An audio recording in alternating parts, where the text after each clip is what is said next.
Good morning बेटा, कैसे हैं आप लोग। अभी हम बेटा जी अपना टॉपिक हमने हमारा यूबैक्टीरिया ख़त्म कर दिया। आज आप लोगों ने टेस्ट दिया था अपना यूबैक्टीरिया का। उसमें कुछ टॉपिक्स आए थे जिन पे आप लोगों ने डाउट भी पूछे हैं, तो मैं उनमें एक दो क्वेश्चन हैं जो कि थोड़े से जनरल से क्वेश्चन थे, बट वहाँ आपसे गलतियाँ हुई हैं, तो ज़रा उन क्वेश्चंस को देख लो एक बार ज़रा। मैंने एक क्वेश्चन दिया था कि अगर एक बैक्टीरिया की सेल है और वो डिवाइड करती है एंड रिजल्ट के तौर पे बेटा जी यहाँ पे 1024 सेल्स बन जाती है, तो how many times the bacterial cell divide to form the 124 cells. कितनी बार वहां डिवीजन हुआ होगा, कितनी सेल बन गई यहाँ पे। तो जरा सोच के देखेंगे बेटा जी। एक सेल थी बैक्टीरिया की, इसने डिवाइड किया पहली बार, तो कितनी सेल बनी बेटा जी? 2 सेल। फिर डिवाइड किया तो बन गई 4 सेल। फिर डिवाइड किया तो बन गए बेटा जी 8 सेल। फिर डिवाइड किया तो बन गए बेटा 16 सेल। फिर डिवाइड किया तो बन गए बेटा 32 सेल। फिर डिवाइड किया तो बन गए बेटा 64 सेल। फिर डिवाइड किया तो बन गई 128 सेल। फिर डिवाइड किया तो बन गई 250 सेल। फिर डिवाइड किया तो बन गए बेटा जी 512 सेल। और फिर डिवाइड किया तो बन गए बेटा जी 124 सेल। तो कितनी बार डिवीजन हुआ बेटा जी यहाँ पे? 10 टाइम्स बाइनरी फ्यूजन हुआ, तो बेटा जी एक सेल से कितनी सेल बन गई यहाँ पे? 124 सेल बन गई। तो आंसर क्या आएगा बेटा जी यहाँ पे? 10। एक मैंने क्वेश्चन दिया था कि ये कोई एक कप है जहां पे हमने कहा था कि यहां पे एक बैक्टीरिया की सेल हमने डाला और बैक्टीरिया की सेल डिवाइड होती है विद इन 1 मिनट में, मतलब 1 मिनट के बाद में बैक्टीरिया की सेल हो जाती है 2, अगली 1 मिनट के बाद में बैक्टीरिया की सेल हो जाती है 4, फिर 1 मिनट के बाद में बैक्टीरिया की सेल हो जाती है 8। तो मैंने ये पूछा, ये पूरा का पूरा कप फिल हो जाता है within the 60 minute, then how many time वो हाफ किस टाइम पे था बेटा जी? वो हाफ किस टाइम पे था? तो आप सोचिएगा, अगर 59 मिनट पे बेटा 59 मिनट के ऊपर अगर वो हाफ था, तो जब वो 1 मिनट के बाद डिवाइड होगा तो मिनट कितनी हो जाएंगे? 60 हो जाएंगे। तो हाफ का जस्ट डबल हो जाएगा, तो क्या हो जाएगा बेटा जी यहाँ पे? फुल हो जाएगा आफ्टर द 60 मिनट। बट वो 59 के ऊपर कैसा था बेटा? हाफ था। ये क्वेश्चन आपके पेपर में थे। ये कोई मोनेरा से नहीं है, ये क्वेश्चन मोनेरा से नहीं है, बस मैंने वहां बैक्टीरिया की सेल बना के इन क्वेश्चंस को डाल दिया और आपके पेपर में ऐसे क्वेश्चंस दिखाई भी देंगे आपको यहाँ पे। इवन नीट में भी आ जाते हैं ऐसे क्वेश्चन यहाँ पे, बट ये सिंपल से कैलकुलेशन टाइप का काम है बेटा जी यहाँ पे। It's not about Monera. ये किसी भी सेल के डिवीजन में ऐसे क्वेश्चन वो आपसे पूछ सकता है। जैसे आप आगे जाके जब 3rd यूनिट पढ़ोगे तो वहां आएगा सेल डिवीजन, तो वहां भी ऐसे क्वेश्चन बन जाएंगे, क्योंकि वहां सेल डिवाइड होती है तो सेल डिवीजन की बात ही होंगी कि सेल साइकिल में कितना टाइम लगता है, उसके भी ऐसे क्वेश्चन बन जाते हैं आपके। तो आई होप आपको ये बातें क्लियर हुई होगी। चलिएगा,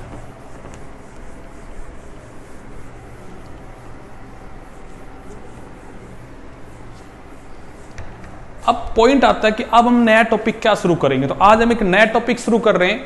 हमने यूबैक्टीरिया खत्म कर लिया बेटा जी, आज हम एक नया टॉपिक जो शुरू कर रहे हैं, उस टॉपिक का नाम बेटा जी यहाँ पे माइकोप्लाज्मा। छोटा सा टॉपिक है, एक लेक्चर में खत्म हो जाएगा। चलिएगा शुरू करते हैं बेटा जी अपना टॉपिक। मैंने यहाँ पे हेडिंग डाली बेटा जी माइकोप्लाज्मा। सुनिएगा इसके बारे में। सबसे पहला पॉइंट, इसकी डिस्कवरी की बातें करती है, कैसे डिस्कवर हुआ, क्या क्या सर इसकी बातें। तो सबसे पहले हम इसकी यहां पे हेडिंग डालते हैं बेटा जी डिस्कवरी। सबसे पहले बेटा जी बातें हैं इन 1898 की। कब की बातें हैं बेटा जी? 1898 की। साइंटिस्ट का नाम था बेटा जी, मैं लिख देता हूं यहां पे पूरी बातें आपके यहां पे। In 1898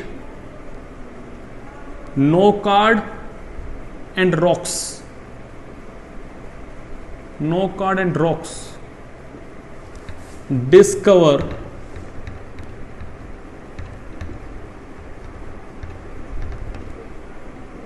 mycoplasma in pleural field of cattle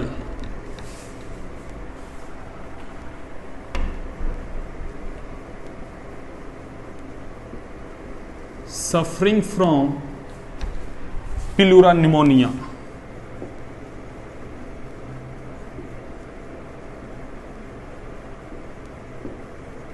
जरा नाम को समझो बेटा जी, ये तो कहानी है जो मैंने लिख दी आपके लिए यहाँ पे, जो अपनी नोटबुक में आप नोट कर लोगे, बट कहानी को समझो।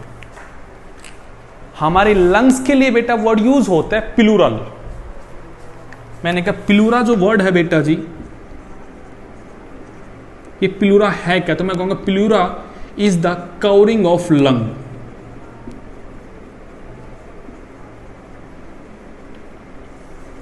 जरा पॉइंट को समझो बेटा जी, हमारी जो लंग्स होती है वो स्पॉन्जी होती है, बड़ी ही सॉफ्ट सा टिश्यू आपका ऑर्गन है बेटा लंग्स। यहाँ पे इसकी जो बाहर से प्रोटेक्टिव कवरिंग होती है, उन कवरिंग को क्या बोलते हैं बेटा जी? यहाँ पे आपका प्लूरा।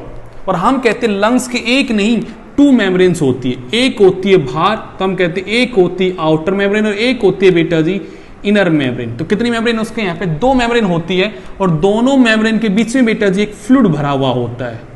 तो जरा सोचिएगा, आपने मेम्ब्रेन के लिए बेटा उसकी कवरिंग के लिए वर्ड यूज किया प्लूरा, तो आप ये कहोगे आउटर प्लूरा मेम्ब्रेन है, ये इनर प्लूरा मेम्ब्रेन है, तो मैं कहूंगा बीच में जो फ्लूइड भरा होगा उसका क्या नाम होगा बेटा जी? आप कहोगे सर उसका नाम हो जाएगा प्लूरल फ्लूइड। और लंग्स इन्फेक्टेड होती है within the pneumonia. Pneumonia एक बीमारी का नाम है बेटा जी। निमोनिया के अंदर मेनली इन्फेक्शन कहां पे होता है? लंग्स में ही होता है। तो देखो मैंने बीमारी का नाम क्या लिखा है कि भाई ये कैटल है, वो सफर कर रही है, बीमारी का नाम बेटा जी प्लूरा निमोनिया। कैटल्स में जो डिजीज हुआ, डिजीज का नाम क्या है? प्लूरा निमोनिया, जिसमें उनकी लंग्स इन्फेक्ट होती है, तो उनकी लंग्स के अंदर जो फ्लूइड भरा होता है, वहां से उन्होंने उस फ्लूइड को जब एनालाइज किया तो उन्होंने देखा कि वहां पे एक स्पेसिफिक टाइप का माइक्रो ऑर्गेनिज्म बैठा हुआ है, उन्होंने उसका बेटा से नाम क्या रखा है यहाँ पे? माइकोप्लाज्मा। तो पहली बार डिस्कवर किसके अंदर हुआ था? यहाँ पे कहां से इसे डिस्कवर किया गया था बेटा जी? यहाँ पे कहां पे इसको पहली बार ऑब्जर्व किया गया था? इन the pleural fluid of the cattle suffering from the pleura pneumonia. इस बीमारी से सफर करने वाली जो भी कैटल्स थी, उनकी हमने प्लूरल फ्लूइड से बेटा जी इसको पहली बार आइसोलेट किया था, हमने पहली बार इसको वहां पे ऑब्जर्व किया था, हमने इसको स्टडी किया था, ये है क्या, इसका स्ट्रक्चर क्या, ये पहली बार हमें पता लगा था इसके बारे में इन द 1898 में। ये करने वाले जो 2 लोग थे बेटा जी, उनका नाम क्या था बेटा जी? यहाँ पे नोकार्ड एंड रॉक्स। साइंटिस्ट का नाम क्या था बच्चा? यहाँ पे Nocard and Roux name of the scientist. 2 लोग थे, दोनों फ्रेंच के साइंटिस्ट थे, तो आप लिख सकते हो फ्रेंच साइंटिस्ट थे दोनों, उन्होंने इसको डिस्कवर किया। ये तो थी भैया जी इनकी डिस्कवरी की बात।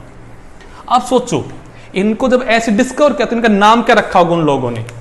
मैं लिख देता हूं यहां पे, एंड नेम देम PPLO। उनका नाम क्या रखा बेटा जी वहां पे? PPLO। फुल फॉर्म क्या है PPLO की?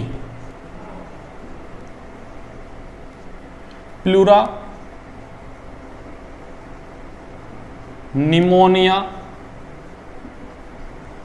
Like organism. यानी कि कहीं पेपर में क्वेश्चन आ जाए पीपीएलओ क्या है, तो कोई अलग से नाम नहीं, माइकोप्लाज्म को पीपीएलओ बोला गया था शुरुआत में। क्यों बोला गया था मेरे भाई? यहाँ पे ये देखो बीमारी का नाम क्या है? Pleuro pneumonia. वैसे बोला यहाँ पे प्लूरो निमोनिया लाइक ऑर्गेनिज्म, इनका नाम रखा गया पीपीएलओ। तो याद रहेगा इसका नाम क्या है? PPLO, pleuro pneumonia like organism, because they are first time observed in the pleural fluid of the cattle that are suffering from the pleura pneumonia disease. I hope word आपके लिए क्लियर है। यहाँ पे आगे बात करते हैं बेटा जी। अब आगे दूसरे साइंटिस्ट, ये तो थी पहली बात बेटा जी। फिर आगे एक और साइंटिस्ट, उसका नाम क्या था बेटा जी? वो जापान का साइंटिस्ट था, नाम था बेटा जी यहाँ पे डोई ईटल। ये कब आ गया? इन 1967। Observe mycoplasma in plant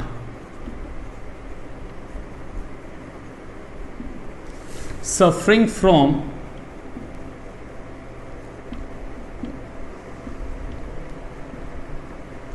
Aster yellow disease and named them as MLO। चलेगा, अब इसके बारे में बातें करते हैं। पीपीएलओ इनके बारे में बोलने वाले कौन थे? नोस्टर रॉक्स था। क्यों बोला नाम वो समझ में आ गया बेटा जी आपको यहाँ पे। अब इन्हीं को कहा जाता है MLO। तो ये भी नाम माइकोप्लाज्म के लिए यहां पे। अब इस MLO वर्ड का क्या मतलब है?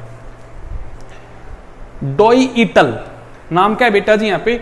डोइटल। ये जापान का साइंटिस्ट था बेटा जी यहां पे। उन्होंने बेटा जी 1961 में, यानी कि करीबन उनके काफी मतलब अप्रोक्स 50 to 60 इयर्स के बाद बेटा जी क्या देखा गया यहाँ पे आपका कि माइकोप्लाज्म यानी कि स्ट्रक्चर में बिल्कुल उसके जैसा ही था यहाँ पे, बट वो प्लांट में डिजीज कोज कर रहा है। और डिजीज का नाम क्या है बेटा जी यहाँ पे? Aster yellow. आप कहोगे सर ये नाम क्यों रखा? क्योंकि मैं कहूंगा बेटा जी उसने जिस प्लांट पे ये डिजीज देखा तो प्लांट था बेटा सनफ्लावर, और सनफ्लावर जो प्लांट है बेटा जी बिलोंग करता है बेटा जी एस्टर फैमिली से। तो एस्टर उसकी फैमिली का नाम है, तो हमने उस बीमारी का नाम क्या रख दिया यहाँ पे? Aster yellow. तो बीमारी का नाम को समझिएगा बेटा जी यहाँ पे, because the sunflower plant that are suffering from the aster yellow disease belong to the aster family. वो किस फैमिली से बिलोंग करते हैं बेटा जी यहाँ पे? एस्टर फैमिली से बिलोंग करते हैं, और उनके पत्ते यहाँ पे येलो इस कलर के हो रहे हैं, तो हमने कहा उसका नाम हमने क्या रखा है बेटा जी यहाँ पे? Aster yellow disease, yellow disease. I hope आपको नाम समझ में आओगे। एस्टर येलो डिजीज उसका नाम रखा। अगर उसने कहा गया यहाँ पे कि ये जो पॉजिटिव एजेंट है ये माइकोप्लाज्म के जैसा ही है, ये माइकोप्लाज्म के जैसा ही है जो इस बीमारी को कोज करता है, उसने उसका नाम क्या रखा बच्चा यहाँ पे? MLO। फुल फॉर्म क्या हो गया यहाँ पे? Mycoplasma like organism. यहां पे इसकी फुल फॉर्म क्या है बेटा जी? Mycoplasma like organism. तो मैंने आपको दो बातें बता दी बेटा जी। एक तो मैंने डिस्कवरी की बात कर ली आपके साथ है यहाँ पे, पहली बार कब हुई, कौन करने वाले थे यहाँ पे। मैंने दो इनके अलग से नाम आपको समझाने की बात की है। एक नाम क्या है यहाँ पे? PPL, और एक नाम क्या है बेटा? MLO। अगर ये नाम आ जाए तो आपको कंफ्यूज नहीं होना है ये किसके नाम है बेटा जी यहाँ पे? माइकोप्लाज्मा के ही नाम है यहाँ पे। यहां तक की बात सही है? चलिएगा, ये थी इसकी डिस्कवरी की बात है। हमारी पहला टॉपिक खत्म होता है डिस्कवरी ऑफ द माइकोप्लाज्म की। अब हम बातें करते हैं अबाउट द स्ट्रक्चर। तो हेडिंग डालेगा बेटा जी यहां पे स्ट्रक्चर ऑफ द माइकोप्लाज्म।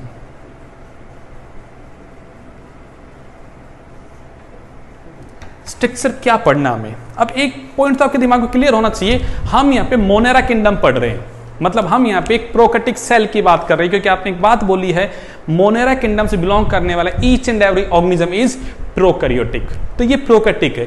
फिर बात आती है सर ये यूबैक्टीरिया में क्यों नहीं पढ़े हमने? यूबैक्टीरिया से कैसे अलग है? तो मैं कहूंगा कुछ ऐसी बात है यहां पे जो ये यूबैक्टीरिया से अलग बन जाते हैं, इसलिए हम इनके एक अलग ग्रुप में पढ़ रहे हैं। यहां पे माइकोप्लाज्म एक अलग ग्रुप है आपके मोनेरा किंगडम में। तो कैसे अलग है? तो हम इसके कुछ स्ट्रक्चर में वो स्पेसिफिक बातें करनी पड़ेगी जो इसके साथ बिलोंग होती है और जो बाकी उस बैक्टीरिया से इसको यहां पे अलग बना देती है। ठीक है, सबसे पहली बात बेटा जी इसके बारे में जो आपको याद रखनी है, मैं बैक्टीरिया के अंदर बात कर रहा हूं बेटा जी, it is the smallest, simplest, unicellular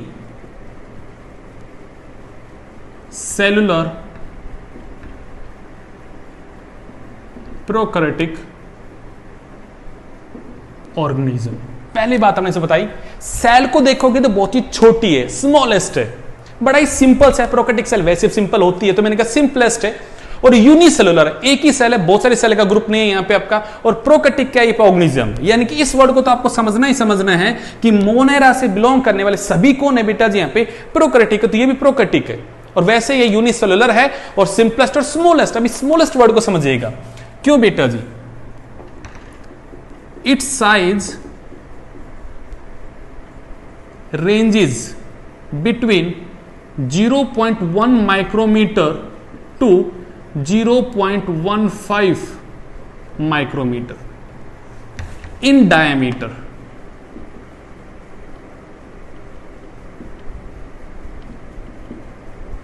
मतलब आप डायमीटर में देखोगे बहुत ही छोटा सा है। ये कितना है बेटा जी यहाँ पे? 0.1 से लेके 0.15 माइक्रोमीटर, यानी कि यू बैक्टीरिया से भी साइज में थोड़ा सा कैसा है बेटा जी आपका? छोटा है। यू बैक्टीरिया से साइज में छोटा है। तो देखो यहाँ मैंने वर्ड लगाया स्मॉलेस्ट, मतलब यू बैक्टीरिया के कंपैरिजन ये कैसा है बेटा? यहाँ पे छोटा। साइज कितना है? 0.1 से लेके 0.15 माइक्रोमीटर इसका साइज है। चले बात को, चलिएगा आगे।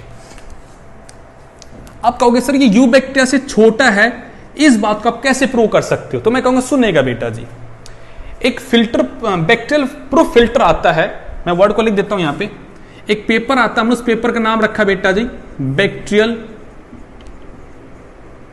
प्रूफ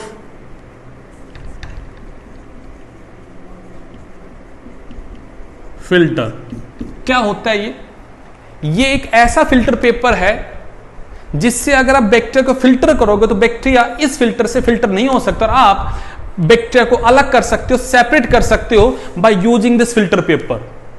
बट ये जनाब इतना छोटा है साइज में, आप इसे इस फिल्टर पेपर से भी सेपरेट नहीं कर सकते। ये उस फिल्टर को भी इजीली क्या कर जाता है बेटा जी, यहां पे क्रॉस कर जाता है। तो मैं एक लाइन बोलूंगा बेटा जी यहां पे,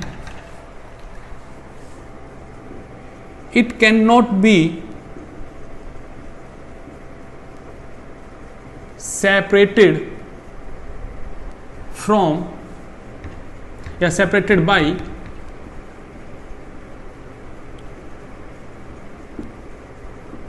बैक्टीरियल प्रूफ फिल्टर पेपर। ये उससे भी सेपरेट नहीं हो सकता।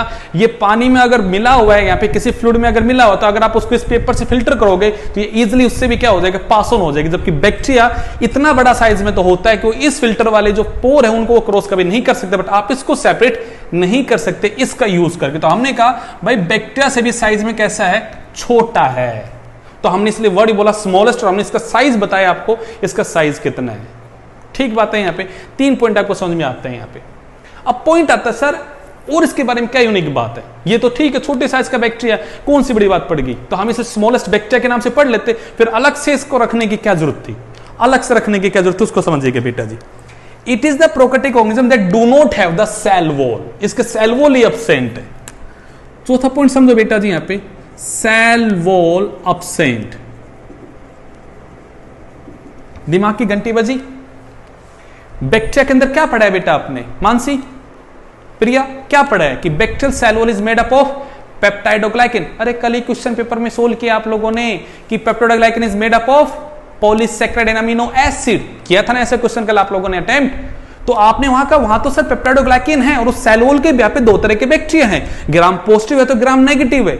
जो ग्राम स्टेन को लेता है और डूरिंग द डी स्टेनिंग जो वो नहीं करता स्टेन को, ग्राम पॉजिटिव है, और जिसकी स्टेनिंग धुल जाती है डूरिंग द डी स्टेनिंग, वो कौन था, ग्राम नेगेटिव था। पढ़ा है ना बेटा आप लोगों ने। उसकी सेल वॉल किसकी बनी है, पेप्टाइडोग्लाइकेन की बनी है, बट इस जनाब के सेल वॉल ही नहीं है बाहर। तो मैं कहूंगी कैसा है बेटा जी यहां पे, सेल वॉल एब्सेंट है, उससे कुछ अलग।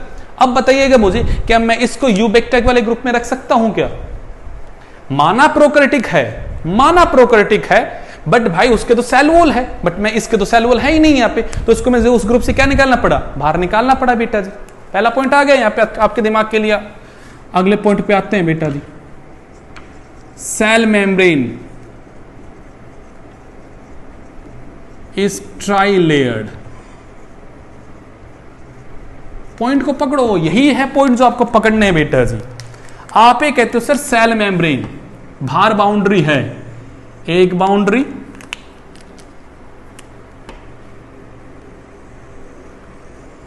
दूसरी लेयर, थोड़ा स्पेरिकल नहीं हो रहा है तो प्लीज थोड़ा माइंड मत करना आप लोग इस बातों को।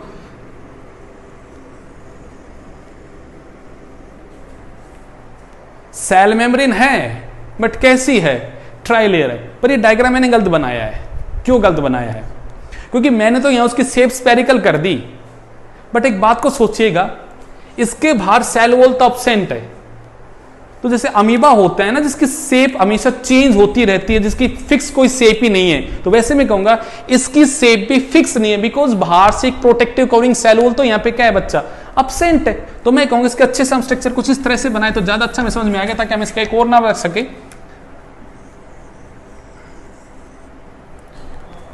इसकी मॉर्फोलॉजी चेंज हो जाएगी क्योंकि बाहर सेल वॉल क्या है बेटा, एब्सेंट है। तो मैं कहूंगा बेटा जी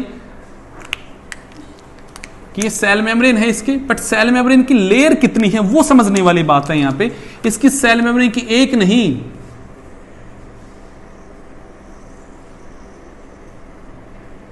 बेटा कितनी लेयर है यहां पे, 3 लेयर है।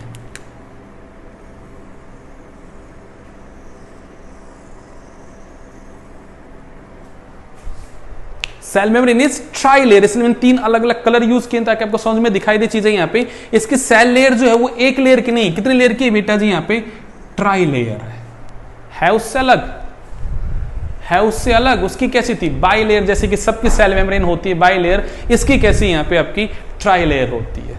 पॉइंट कुछ अलग हो रहा है, पॉइंट अलग हो रहा है ना, तो समझिएगा सेल वॉल एब्सेंट है, सेल मेम्ब्रेन कैसी है, बाइलेयर है। फोर्थ पॉइंट को समझिएगा, आपने कहा था प्रोकैरियोटिक सेल में बैक्टीरिया के अंदर सर उसका जो डीएनए है वो डबल स्ट्रैंड का है, सर्कुलर, और वो आपका कंडेंस होके एक छोटा सा पार्ट में कंडेंस हो रहा है, और उस पार्ट का नाम क्या था बेटा जी, न्यूक्लियोइड। मैं कहूंगा यहां पे न्यूक्लियोइड एब्सेंट है, डीएनए निक्ड है बट न्यूक्लियोइड एब्सेंट। इस वर्ड का क्या मतलब है, इसका जो डीएनए है बेटा जी वो स्कैटर्ड फॉर्म में है, इसका डीएनए कैसा है, स्कैटर्ड फॉर्म में। तो मैं लिखूंगा बेटा जी ये इसका डीएनए है, बट वो कंडेंस नहीं है, पूरे साइटोप्लाज्म में बिखरा पड़ा है। तो मैं ये नहीं कह सकता कि न्यूक्लियोइड है इसमें, इसका डीएनए नेक्ड है but scattered with in the cytoplasm है। तो लिख देते हैं पॉइंट को बेटा जी, DNA is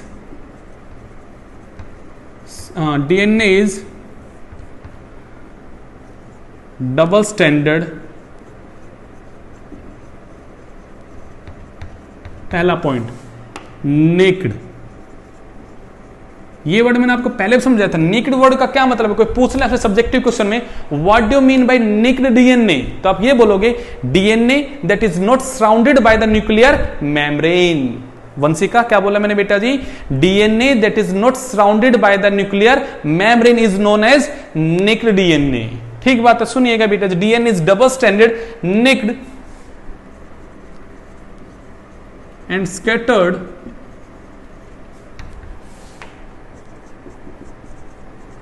within cytoplasm. Cytoplasm में कैसा है बेटा, जो आपका स्कैटर्ड फॉर्म में पड़ा हुआ है। यहां पे हो गई बातें, चलिएगा मैं इनको हटा देता हूं ताकि हम और पॉइंट लिख। 6 पॉइंट हो चुके हैं अपने बेटा जी यहां पे।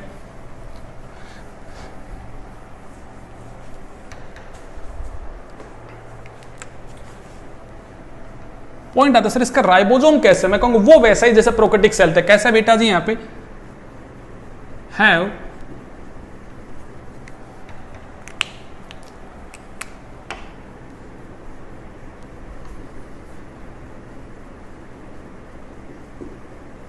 सेवेंटियस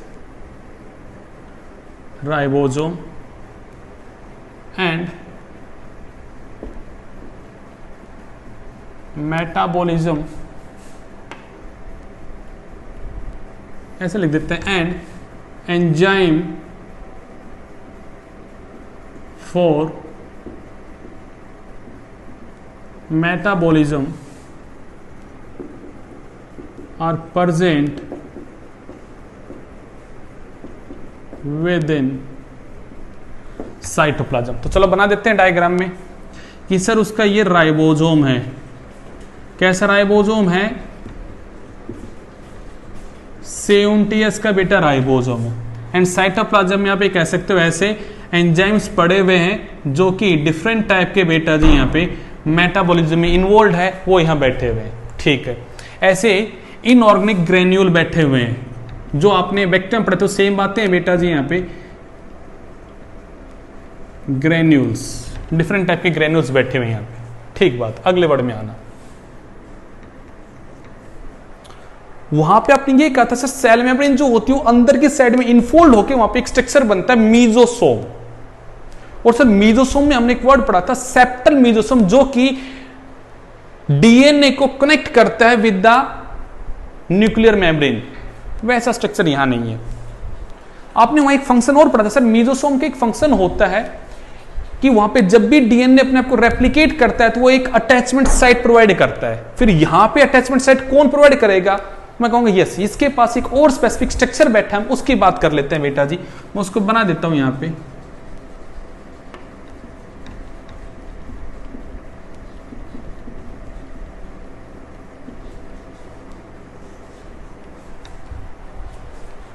लिख देते हैं यहां पे,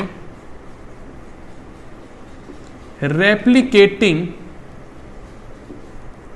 disc present in DNA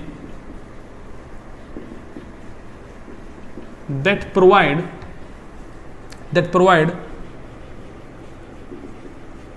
site for replication and help in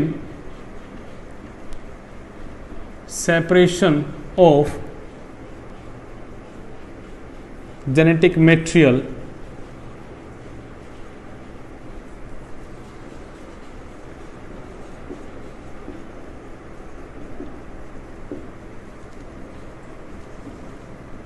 during division. क्या लिख दिया मैंने, ये प्रिया बेटा क्या लिख दिया मैंने यहाँ पे, सुनिएगा जरा बात को।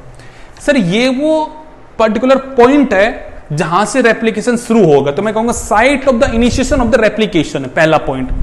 और जब वो नया रेप्लिकेट आएगा, जो नई इसकी कॉपी बनेगी वो इसी से बाइंड होगी, और जब अगर बाइंड होगी तो मैं कहूंगा ये वो हिस्सा बनेगा जहां से दोनों डीएनए अलग अलग सेपरेट होंगे और बीच से ये डिवाइड हो जाएगा, ताकि दोनों जेनेटिक प्रॉपर्ली अपने आप को क्या कर सके, यहाँ पे अलग कर सके। दोबारा वर्ड को सुनना, मैंने कहा ये रेप्लिकेटिंग डिस्क जो है ये वो जगह है जो उसे बेटा जी वो एक साइट देगा, वो जगह देगा कि भाई यहां से आपको रेप्लिकेशन को शुरू करना है, पहला पॉइंट।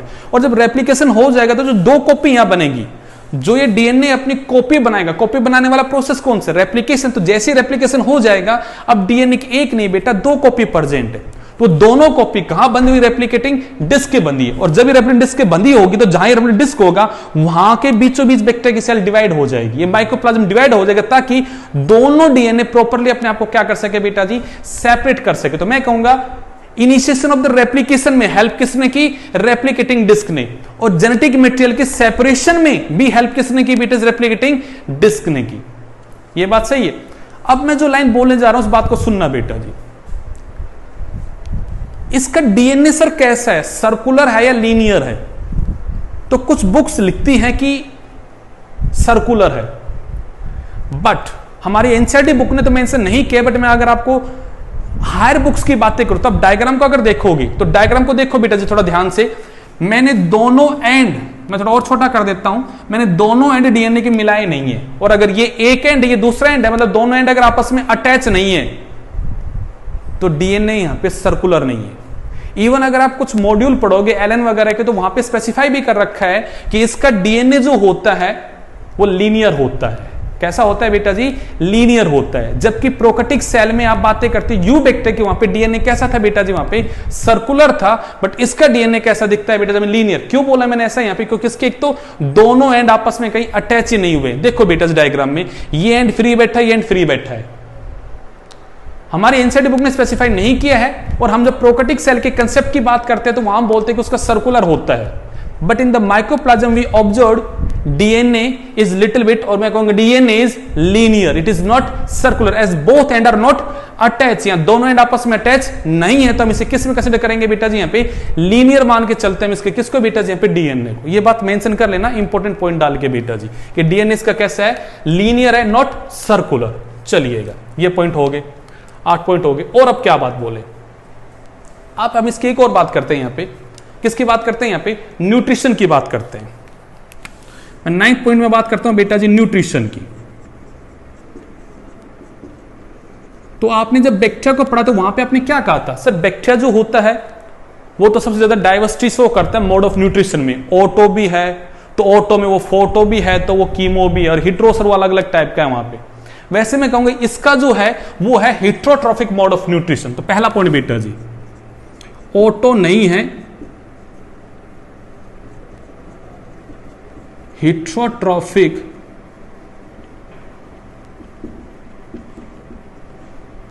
मोड ऑफ न्यूट्रिशन है, पहला पॉइंट। सेकंड पॉइंट, अब सर अगर वो हिट्रोट्रॉफिक है तो कैसा है, मैं कहूंगा वहां पे दो बातें हैं बेटा जी, या तो कैसा है सैप्रोफाइटिक है, डैडोडी के प्लांट पे फीड करता है, या फिर कैसा है बेटा जी यहां पे आपका पैरासिटिक है। पॉइंट को समझो बेटा जी,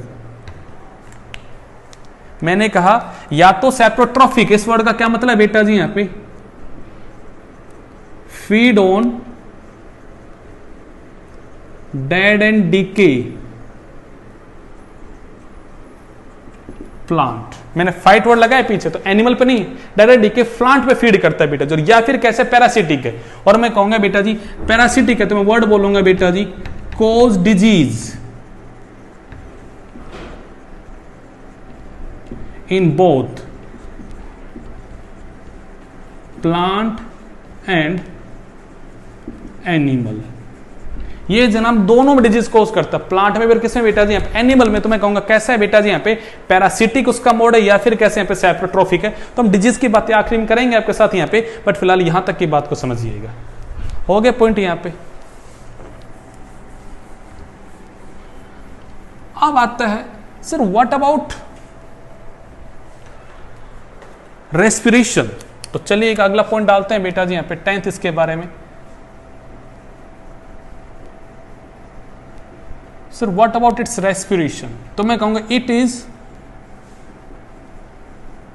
फैकल्टेटिव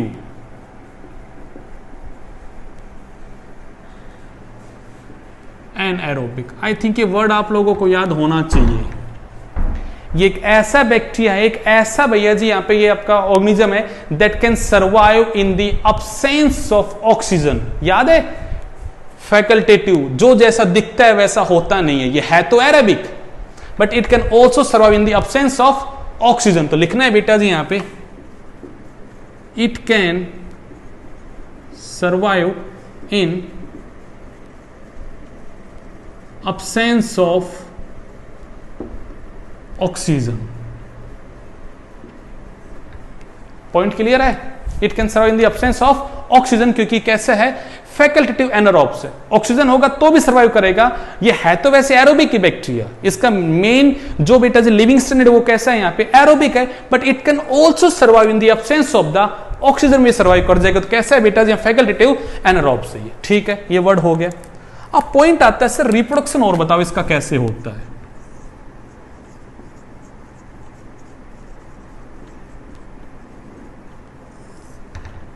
रिप्रोडक्शन में बातें करेंगे बेटा जी। इसका सबसे सिंपलेस्ट और सबसे बेटा जी कॉमन मेथड है वो क्या है बेटा जी यहाँ पे बाइनरी फिजन। ये आपको मैंने पढ़ा चुका हूं यहाँ पे कि 1 से 2 बन जाएंगे, 2 से 4, 4 से 8। तो ये डिवाइड करता है कौन से मेथड से बेटा जी यहाँ पे बाइनरी फिजन से। बट अब एक और भी है ड्यूरिंग द रिप्रोडक्शन, ये एक स्पेसिफिक टाइप का स्ट्रक्चर बनाता है और उसका नाम होता है एलिमेंट्री बॉडीज। तो इट कैन ऑल्सो रिप्रोड्यूस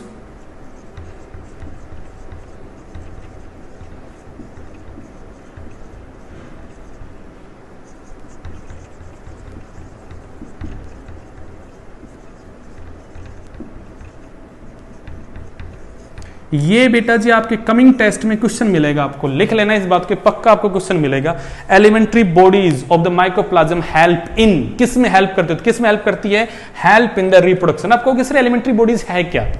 अगर इस माइक्रोप्लाज्म में अनइवन डिवीजन हो जाए, सोचिएगा एक तो है ही छोटा सा और ऊपर से बराबर डिवीजन ना हो, क्या इक्वल डिवीजन हो जाए, तो मैं कहूंगा एक तो बड़ा बनेगा एक छोटा बनेगा। जो छोटा बना मैं कहूंगा वो क्या है बेटा जी यहाँ पे एलिमेंट्री बॉडी कहलाएगी।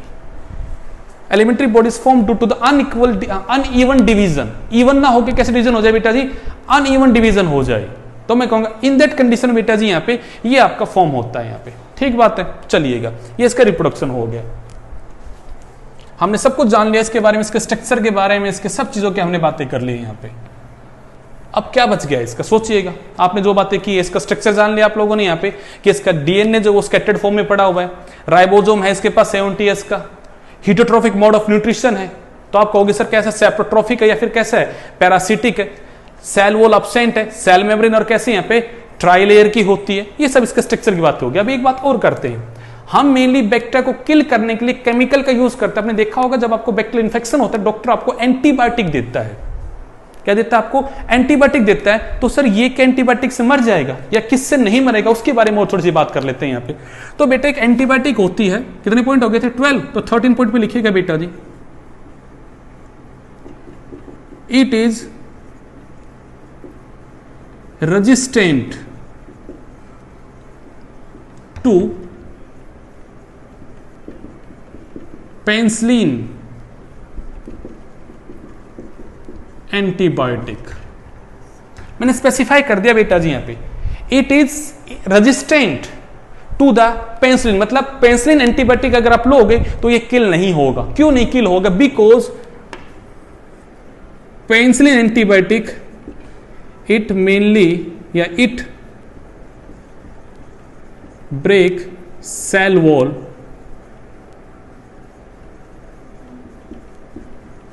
To kill bacteria. चलो अच्छे समझो बात को बेटा। एंटीबायोटिक, एंटीबायोटिक का मतलब होता है एक ऐसा केमिकल जो किसी लिविंग को मारे हम उसको बोलते हैं एंटीबायोटिक। और मेनली हम एंटीबायोटिक यूज करते हैं, कैसा केमिकल यूज करते हैं जो बैक्टीरिया की सेल को किल कर दे। अब ये भी प्रोकैरियोटिक सेल है, तो सर ये भी क्या एंटीबायोटिक से मर सकता है? मैं कहूंगा बेटा देखिए, जो मोस्ट कॉमन टाइप का एंटीबायोटिक है जो बैक्टीरिया को मारने के लिए बहुत ही ब्रॉड स्पेक्ट्रम में यूज किया जाता है, उसका नाम होता है बेटा जी पेनिसिलिन। बट पेनिसिलिन मारता कैसे है बैक्टीरिया को? पेनिसिलिन का काम होता है कि जो भी सेल वॉल होती है बैक्टीरिया की, वो सेल वॉल को तोड़ देता है और सेल वॉल को तोड़ के बैक्टीरिया को किल करता है। अब इस जनाब के बाहर सेल वॉल एब्सेंट है, इस जनाब के बाहर सेल वॉल एब्सेंट। अब जब सेल वॉल ही एब्सेंट है तो क्या ये पेनिसिलिन इसको किल कर सकती है? मैंने वर्ड लिखा है मानसी, मैंने वर्ड लिखा है penicillin kill the bacteria by breaking the cell wall. But इसके बाहर अगर सेल वॉल ही नहीं है तो आप अगर पेनिसिलिन एंटीबायोटिक दोगे इसे किल करने के लिए, तो क्या ये किल होगा? होगा क्या किल? नहीं होगा ना, क्योंकि सेल वॉल तो है ही नहीं है। तो मैं कहूंगा ये उसको लेके कैसे रेजिस्टेंट। फिर आप क्या कहोगे, सर क्या ये कभी मरेगा नहीं एंटीबायोटिक? मैं कहूं नहीं भाई, इससे नहीं मरेगा, बाकी और एंटीबायोटिक से मरेगा। उनके नाम भी लिख देते हैं आप लोगों के लिए।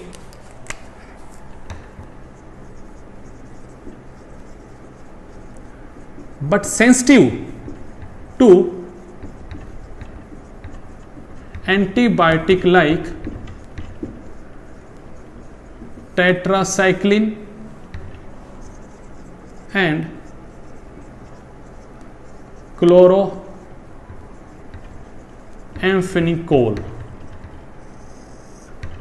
ये नाम याद रखना बेटा जी, पेपर के लिए बड़े इंपॉर्टेंट टॉपिक है बेटा जी। यहां पे आपका ये कभी पेनिसिलिन एंटीबायोटिक से नहीं मरता। फिर ये किन से मरता है? It mainly sensitive to the tetracycline and the chloramphenicol, क्योंकि ये दोनों एंटीबायोटिक वो हैं जो सेल वॉल को अफेक्ट नहीं करती, ये जो अंदर के राइबोसोम है ये उसको अफेक्ट करती है। ये प्रोटीन के सिंथेसिस को क्या करती है बेटा जी? अफेक्ट करती है। तो मैं लिख दो बेटा जी यहां पे इनके बारे में, दीज एंटीबायोटिक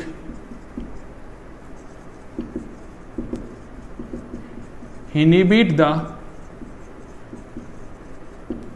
protein synthesis, और उस प्रोसेस का नाम होता है बेटा जी ट्रांसलेशन। कोई पूछे आपसे ट्रांसलेशन क्या होता है? The process by which protein get synthesise within the ribosome. Ribosome protein की फैक्ट्री है, जो प्रोटीन को बनाता है, उस प्रोसेस का नाम क्या है? ट्रांसलेशन है। तो प्रिया बेटा ये उस ट्रांसलेशन के प्रोसेस को क्या करता है? इनहिबिट करता है। अब जरा सोच के देखो पारस में क्या कह रहा हूं। हमारी सेल का मेन जो स्ट्रक्चरल कंपोनेंट होता है बेटा वो प्रोटीन होता है, और इस माइकोप्लाज्म के अंदर हमने एक ऐसा एंटीबायोटिक दे दिया, हमने एक ऐसा केमिकल दिया जो प्रोटीन के बनने के प्रोसेस को इनहिबिट कर रहा है। अब मेरे भाई जब प्रोटीन बनना इनहिबिट हो जाएगा, स्ट्रक्चरल कंपोनेंट ही जब बेटा जी यहाँ पे नहीं बनेगा यहाँ पे, तो क्या ये बैक्टीरिया अपने आप को डिवाइड कर पाएगा? क्या ये माइकोप्लाज्म अपने आप को डिवाइड कर पाएगा? नहीं कर पाएगा बेटा। तो मैं कहूंगा बेटा जी ये माइकोप्लाज्म किल हो जाएगा अगर हम इस एंटीबायोटिक का यहाँ पे यूज करेंगे। बट याद रखना इन एंटीबायोटिक से मरेगा। पेनिसिलिन को लेकर कैसा है बेटा जी यहाँ पे? Resistant.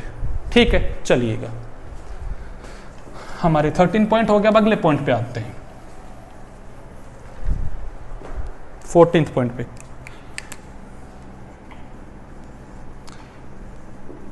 It is also known as pleomorphic organism. अब इस वर्ड को समझो, प्लूरो।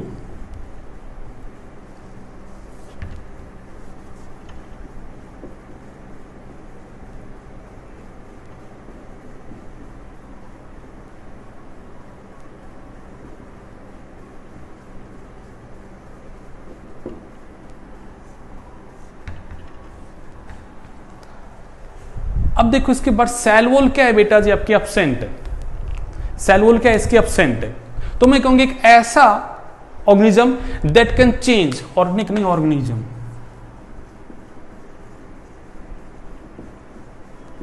एक ऐसा organism that can change its shape. जैसे मैंने कहा ना अमीबा जैसा, ये इरेगुलर शेप का है बेटा जी यहाँ पे, तो ये अपनी शेप को चेंज कर सकता है बिकॉज यहाँ पे सेल वॉल क्या है बेटा जी? एब्सेंट। इसलिए हम इसको बोलते हैं क्या कहलाते हैं यहाँ पे? प्लूरोमॉर्फिक। तो लिख देता हूं यहाँ पे, it is also known as pleomorphic organism because it can change its shape। इसलिए इसके एक निकनेम है। क्या निकनेम है बेटा जी यहां पे? Joker of plant kingdom. अब कुछ लोगों के दिमाग की घंटी घूमी होगी, सर प्लांट किंगडम, आप तो हमें मोनेरा पढ़ा रहे हो। बिल्कुल बेटा मोनेरा पढ़ा रहा हूं मैं आपको, बट एक बात बताओ, मैं यहाँ पे 1891 की बात कर रहा हूं। उस टाइम पे तो मेरे भाई 1891 की अगर बात कर रहे हो मेरे भाई, तो शुरुआत में आपको बता दें मेरे भाई, दो ही किंगडम आए थे। कौन कौन से किंगडम बेटा जी? प्लांटी और एनिमलिया। हम लाइनस के किंगडम की जब बात करते हैं कि लाइनस ने दो ही किंगडम दिए थे, मोनेरा कौन सा बेटा, सॉरी मोनेरा, उसने कार्लस लाइनस ने दो ही किंगडम दिए थे, प्लांटी और एनिमलिया, और बेक्टर को उसने कहां रखा था? In the Plantae kingdom. तो हमने उसी चीज को फॉलो करते हुए इनका नाम रखा है यहाँ पे, it is known as joker of the plant kingdom, because vector के बाहर सेल वॉल होती है, बट ये एक ऐसा प्रोकैरियोटिक ऑर्गेनिज्म जिसके बाहर सेल वॉल क्या है? अब्सेंट है, और ये अपनी शेप को चेंज कर लेता है। आप ये देखते हो सर्कस जो होता है, सर्कस में एक जोकर जो होता है वो अपनी रंग रूंग को बदल बदल के आपको हंसाने का काम करता है, वैसे बेटा जी ये भी अपनी शेप को चेंज कर लेता है। तो हमने इसका नाम क्या रखा है यहाँ पे? Joker of the plant kingdom और the joker of the microbiology. Microbes में क्या है बेटा जी यहाँ पे? जोकर, तुमसे ये भी बोलते हैं यहाँ पे joker of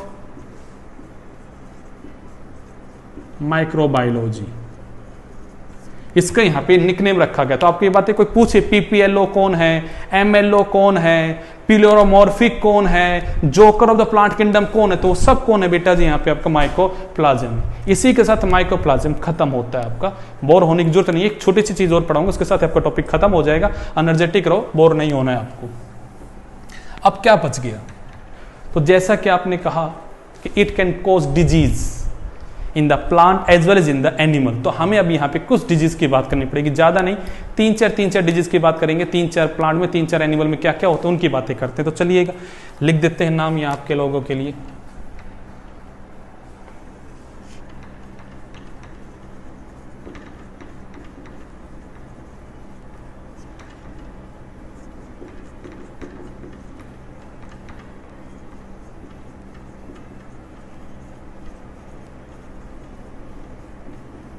little leaf of brinjal,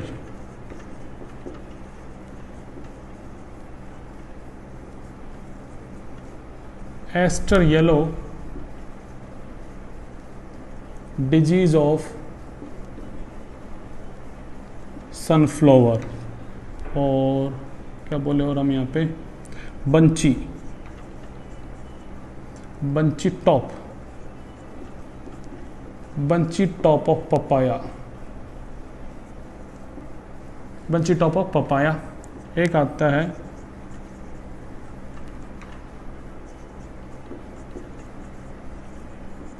which is broom of groundnut, potato, और एक और बोल देते हैं बेटा जी लेग। देखिए बोर नहीं होना, ये कुछ नाम है जो आपको समझने हैं। मेनली प्लांट में भी डिजीज कोज करते हैं। हम यहाँ पे 4 डिजीज का नाम याद रखेंगे बेटा जी। देखो आपने बैक्टीरिया के अंदर भी कहा था डिजीज कोज करते हैं, आपने वहां भी कुछ डिजीज के नाम को जाना था, यहां भी जानने का बेटा जी।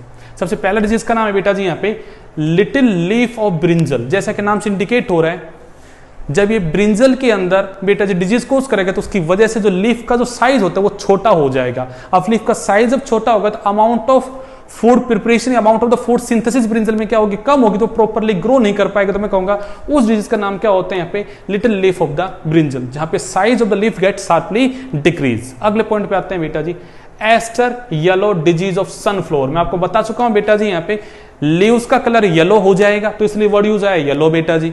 एंड एस्टर इसलिए वर्ड यूज हुआ है क्योंकि मेरे भाई यहाँ पे ये एस्टर फैमिली से बिलोंग करता है। चलिए एस्टर फैमिली से बिलोंग करता है। अगला वर्ड बेटा जी बंची टॉप ऑफ पपाया। ये क्या होता है? आपको यहां पे दिखाई देगा कि जो पपाया का जो पेड़ है उसके जो टॉप के पत्ते हैं, जो ऊपर वाले लीव्स है वहां से शुरुआत होते हैं, उसके पत्ते जो होते हैं वो येलोइश पड़ना शुरू हो जाएंगे। बट ये डिजीज की शुरुआत कहां से होती है? टॉप से होती है। मतलब ऐसा नहीं कि सारे पेड़ के एक साथ येलो हो जाएंगे, बट टॉप से शुरू होंगे येलो होना, फिर धीरे धीरे करके पूरे के पूरे पपाया के लीफ कैसे हो जाएंगे? येलोइश हो जाएंगे आपके यहाँ पे। तो हम बोलते हैं इसका नाम है यहाँ पे bunchy top of papaya disease बेटा जी। अगला आता है यहाँ पे which is broom of groundnut, potato और लेग्यूम। मतलब ये 3 तरह के प्लांट में कोज करता है। ग्राउंडनट में भी डिजीज हो सकता है, ये बेटा जी आपका पोटैटो में भी हो सकता है, या फिर ये आपका लेग्यूम प्लांट में, लेग्यूमिनियस जो प्लांट उनमें भी हो सकता है। अब ये डिजीज होता क्या है? क्या होता है इसमें? जो जो ट्री होता है उसकी जो स्टेम होती है वो अपने आप को ग्रो कर रही होती है, बट यहाँ पे स्टेम है ना जो ग्रो ना करके बेटा क्या हो जाता है, जैसे एक ये ग्रूम वर्ड का मतलब होता है जैसे हो ना बर्ड्स का घोंसला होता है नेक्स्ट जो होता है, वैसे घोंसला सा बना लेगी और प्रॉपरली ग्रोथ नहीं करेगी और साइज में कैसी रह जाएगी, स्टेम यहाँ पे छोटी रह जाएगी। मेरे वर्ड को दोबारा सुनना, एक स्टेम अपने आप को ग्रो कर लिए प्रॉपरली यहाँ पे, अब यहाँ पे स्टेम ग्रो नहीं करेगी, क्या होगा, स्टेम जैसे यहाँ पे ग्रो करेगी ऊपर से उसके टुकड़े टुकड़े से हो जाएंगे, उसके यहाँ पे बहुत सारी ब्रांचेस से निकल जाएंगे यहाँ पे और उसकी ग्रोथ वहीं रुक के हमें ऐसा लगेगा जैसे कि आपके बर्ड्स का घोंसला सा बन गया हो, यहाँ पे उसके टॉप के ऊपर एक घोंसला सा बन जाएगा, ऐसी एक शेप बन जाएगी, मैं कहूंगा उससे फिर वो आगे ग्रो ही नहीं कर पाएगा यहाँ पे और धीरे धीरे उसकी डेथ हो जाएगी। मैं कहूंगा ऐसा जो डिजीज उसका नाम क्या होता है बेटा जी यहाँ पे, which is broom. Broom word का मतलब ही क्या होता है, नेक्स्ट ऑफ द बर्ड, कि घोंसला जो होता है बर्ड्स का वैसा कुछ यहाँ पे क्या आएगी, उसकी शेप बन जाएगी, तो हमने उसका ऐसा कुछ नाम रखा बेटा जी। ये किन किन में होता है यहाँ पे, ये पोटैटो में भी होता है, लेगुमिनस प्लांट में भी होता है, किसमें बेटा जी यहाँ पे, ग्राउंड नट में भी होते हैं, किसी में डोज करता है यहाँ पे, कोज कर देगा डिजीज। तो आपके में कुछ नाम आपके याद रह जाए, अच्छी बात है यहाँ पे, बट ये डिजीज के ऊपर क्वेश्चन बन सकता है बेटा जी। सब किसकी डिजीज है बेटा जी, माइकोप्लाज्म के। मैंने पहले आपको लिखा है तो सिर्फ किसके थे बेटा जी, आपके बैक्टीरिया के थे, आज जो लिखा है वो किसके हैं बेटा जी यहाँ पे, माइकोप्लाज्म के। थोड़ी हमने स्पेसिफिक बातें की है बेटा यहाँ पे। ऐसे ही बात आती है सर एनिमल में होता है, मैं कहूंगा हाँ बेटा जी कुछ एनिमल के डिजीज भी जान लेते हैं।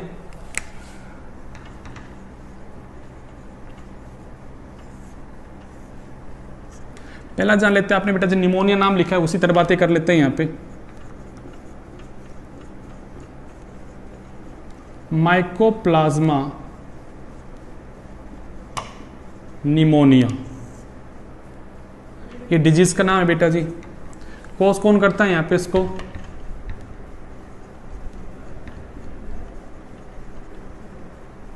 ओके इसके नाम एक और बताएंगे आपको, माइकोप्लाज्मा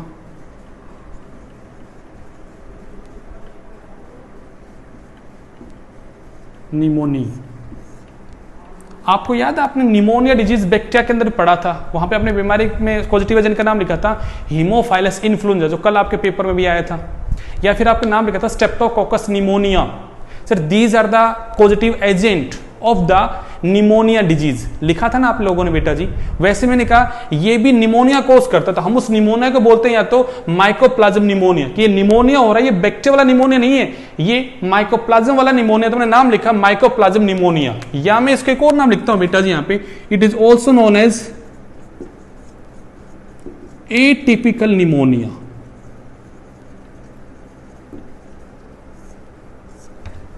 देखो बेटा कंफ्यूज नहीं होना है, ये पेपर में क्वेश्चन आ सकता है आप लोगों के लिए, तो आपके लिए कंफ्यूजन पैदा करेगा। जैसे मैंने आज आपके लिए क्वेश्चन दिया था पेपर के अंदर, कल जो पेपर आपने दिया उसमें देखो क्वेश्चन दिया मैंने यहाँ पे, निमोनिया वो बैसिलस हीमोफाइलस इन्फ्लुएंजा कोज, तो काफी बच्चों ने वहां पे आंसर किया है कि वो इन्फ्लुएंजा कोज करता है, क्योंकि उसके नाम में इन्फ्लुएंजा लिखा हुआ था। मेरे भाई वो कोज क्या करता है वहां पे, निमोनिया कोज करता है, लिखा था ना बेटा जी हमने अपने एग्जांपल्स में। वैसे सोचो बेटा जी यहाँ पे, यहाँ मैंने नाम लिखा है निमोनिया, तो आपके दिमाग में एक ऑप्शन में क्वेश्चन आएगा कि सर निमोनिया तो बैक्टीरिया ने कोज किया था, बिल्कुल, बट देखो मैंने इस निमोनिया से आगे क्या लिख दिया, माइकोप्लाज्म निमोनिया, मतलब एक ऐसा निमोनिया जो माइकोप्लाज्म से कोज हो रहा है। और एक अच्छा वर्ड है पेपर में आएगा, atypical pneumonia is caused by, तो अब आपको लगेगा निमोनिया है तो पक्का बैक्टीरिया कोज कर रहा है, बट वो ऑप्शन में होगा माइकोप्लाज्म, तो आंसर क्या बनेगा बेटा जी, माइकोप्लाज्म के द्वारा होता है। कौन सा निमोनिया बेटा जी, एटिपिकल निमोनिया। ये स्पेसिफिक निमोनिया है that is caused by the mycoplasma, not by the bacteria. जो बैक्टीरिया के द्वारा होता है उसका नाम क्या है बेटा जी यहाँ पे, normal pneumonia. I hope clear हो रही होगी बातें यहाँ पे। अगले में आते हैं बेटा जी यहाँ पे, इनफर्टिलिटी इन ह्यूमन, और मैं कहूँगा मेनली मैन में, और genital inflammation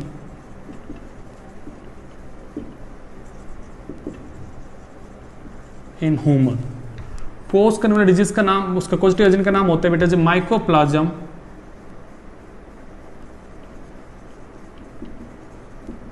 hominis. Positive agent का नाम क्या है बेटा जी यहाँ पे, माइकोप्लाज्म होमिनिस। क्या कोज करता है बेटा जी यहाँ पे, मेल के अंदर स्टेरिलिटी कोज करता है। मेल में क्या कोज करता है बेटा जी यहाँ पे, स्टेरिलिटी कोज करता है, इनफर्टाइल बनाता है मेल को। कैसे बेटा जी, उसके जेनाइटल के अंदर क्या कोज करता है, इन्फेक्शन कोज करता है। ओके, एक और लिख देते हैं आप लोगों ने जो अभी नाम पढ़ा था जहां पे इसकी डिस्कवरी हुई थी, क्या नाम था बेटा जी उसका यहाँ पे,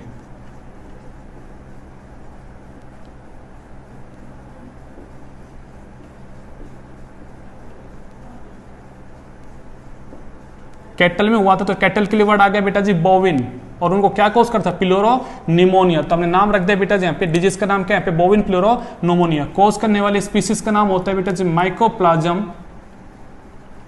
माइकोकोइडस।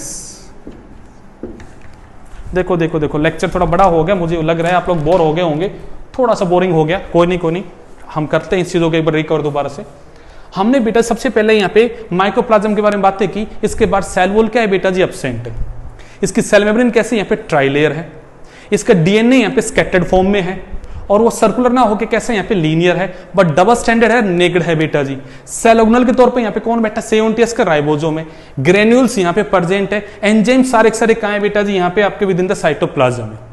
आपने कहा सर इसका मोड ऑफ न्यूट्रिशन जो है वो कैसा है, यहाँ पे हिट्रोट्रोफिक है, और मेनली या तो पैरासिटिक है या फिर कैसे यहाँ पे सैप्रोफाइटिक है।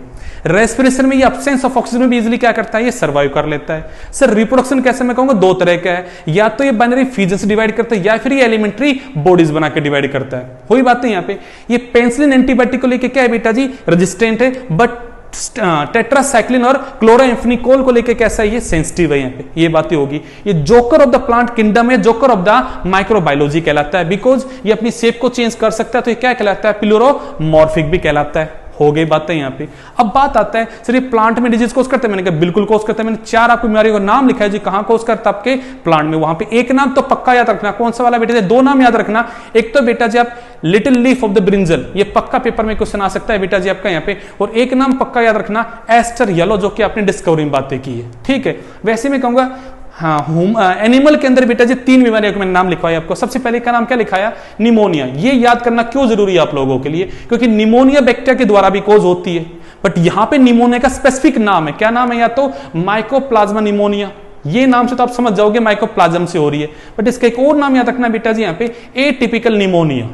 कोज करने वाले पॉजिटिव एजेंट का नाम क्या, तो मैं कहूंगा वो नाम बेटा जी यहाँ पे माइकोप्लाज्मा निमोनिया, ठीक है। एक और बीमारी का नाम बताते हैं बेटा जी, इनफर्टिलिटी और sterility in the male. Male को ये इनफर्टाइल बनाता है, तो वो, या मैं कहूंगा उसके जेनाइटल में, उसके गोनाड्स में ये इन्फेक्शन कोज करता है, और स्पर्म फॉर्मेशन वगैरह को यहाँ पे इनहिबिट कर देता है। तो हमने कहा बेटा जी यहाँ पे कोज करने वाले एजेंट का नाम क्या, तो आपने कहा, सॉरी नाम बोला आपने यहाँ पे माइकोप्लाज्म होमिनिस, ठीक है। आपने कहा सर ये तो कैटल में प्लूरोनिमोनिया कोज करते हैं, मैंने कहा बिल्कुल बेटा, तुमने कैटल के लिए वर्ड यूज किया बोविन, तो मैंने बोला बोविन प्लूरोनिमोनिया। कोज करने वाले एजेंट का नाम क्या है बेटा जी यहाँ पे, माइकोप्लाज्म माइकोइड्स। तो ये मैंने 3 डिजीज बताई बेटा जी विद इन द एनिमल। इसी के साथ बेटा जी हमारा माइकोप्लाज्म खत्म, हमारा मेनली मोनेरा किंगडम अब खत्म होने के कगार पे आ गया बेटा जी यहाँ पे। अब हम नेक्स्ट लेक्चर में बेटा जी बातें करेंगे about the cyanobacteria, about the archaebacteria, और अब बस हमारा फिर हम इसकी इंपॉर्टेंस वगैरह की बातें करेंगे, टॉपिक खत्म हो जाएगा। तो मेजॉरिटी ऑफ वर्क हमारा खत्म हो गया है, हमें रिवीजन के लिए प्रॉपरली टाइम मिलेगा। हम और आपके 1-2 टेस्ट लेकर आपका अच्छा रिवीजन करवाएंगे यहाँ पे। तो बेटा जी इसी के साथ आपका माइकोप्लाज्म आज खत्म होता है। थैंक यू बेटा।